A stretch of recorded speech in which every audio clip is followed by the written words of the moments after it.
سلامونه د درسن مینوالو ښه راغلاست. هیله ده ټول به روغ جوړ او خوشحاله وئ. د پښتو ژبې د لیک او لوست زده کړې لړۍ ته ښه راغلاست. نن به موږ او تاسو څو کلمې په هجاګانو تبدیلوو او له څو هجاګانو مو کلمې جوړوو. نو هیله ده چې دغه درس تر پای وګورئ او زموږ ملتیا وکړئ. که چیرې مو تر اوسه پورې درسن یوټیوب چینل نه وي سبسکرایب کړی، حتما یې سبسکرایب کړئ تر څو وکولای شئ زموږ مطالب وګورئ. راځو لومړی دریم درس ته. د دریم څپرکي دریم درس دی. په دې درس کې موږ تاسو څو کلمې په هجاګانو ویشو او همدارنګه له څو هجاګانو کلمې جوړوو. په پیل کې راځو کتاب کلمه تاسو راته ووایئ څو هجاګان لري، ځکه تیر درسونو کې موږ لوستي دي کتاب دوه هجاګان لري. آفرین. کې او تاب کنه. کې تنها کاف که موږ ولیکو کې معنا ورکوي او تی الف بی کچری ولیکو تاب بشي. کتاب پس څو هجاګان لري؟ له دوه هجاګانو جوړ شوی دی. تکړه څو هجاګان لري؟ آفرین دوه هجاګانې. تکړه تی او کاف یوه هجا کی، تکې ړې او هې بله هجا کی. پس تی او کاف یوه هجا، ړې او هې بله هجا. د دواړه هجاګانې مو سره یو ځای کې تکړه ترې جوړ شو. ښه تاسو ما ته ووایئ چې دغه دوه هجاګانې چې کېږي. ګوره یو قاف دی او بل لام میم دی. آفرین. قاف به تنها ق شي ق، او لام میم به لم شي قلم. قلم هم پس دوه هجاګان لري. راځو دغه راته ووایئ دال او ری چې سره یو ځای شي، میم او لام چې سره یو ځای شي، دا چې کېږي دال او ری در، میم لام مل، درمل. آفرین. پس درمل څنګه ولیکو؟ دال او ری یوه هجا، میم او لام دوهمه هجا. راځو بل توري ته عین او عین که جدا ولیکو هغه به چی شي؟ ع بشي. آفرین. لام او میم چې یو ځای ولیکو لم بشي. علم. ع هم کیږي ع هم کیږي. صحیح ده؟ یعنی که تنها عین ولیکو ع هم ویلی شو، ع هم. نظر کلمو ته بیا موږ تاسو دا کار کولی شو. اوس دلته عی ویل کیږي کنه، عین عی ویل کیږي. علم څنګه ولیکو؟ علم دوه هجاګان لري، عین او لام میم. لام او یا به چی شي؟ لی بشي لی. آفرین. واو الف لام به چی شي؟ وال بشي وال. لی وال. پس لیوال څو هجاګان لري؟ دوه هجاګانې. لام او یا لی کیږي، واو الف لام وال بشي لیوال. آفرین. نو دغه کلمه به څه شي؟ لیوال بشي. آفرین. دغه بله کلمه تاسو راته ووایئ.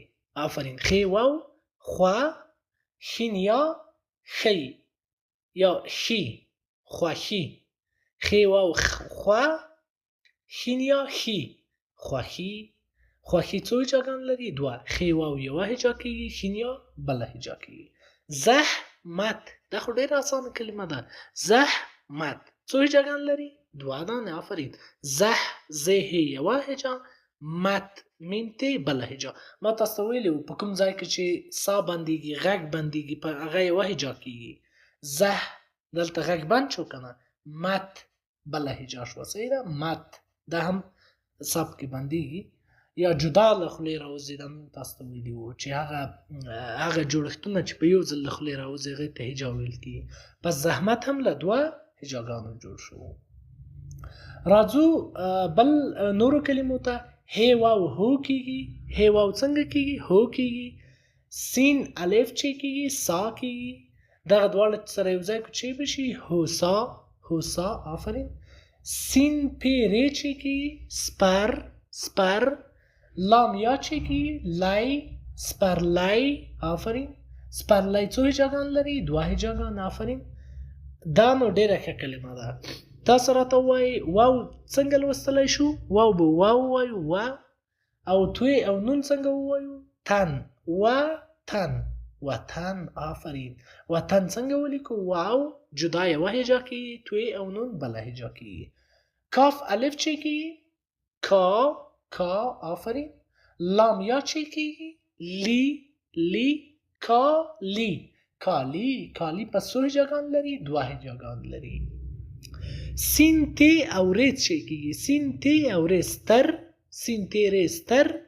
گاف هی گ ستر ګ سترګه څنګه ولیکو سین تی ری او ګاف هی سترګه ډال واو چې کیږي دو ډال یا چې کیږي ډی دو ډی ډوډۍ څنګه ولیکو ډال واو یوه هجا کیږي ډال یا بله هجا کیږي ب الف چې کیږي با ز الف ری چې کیږي زار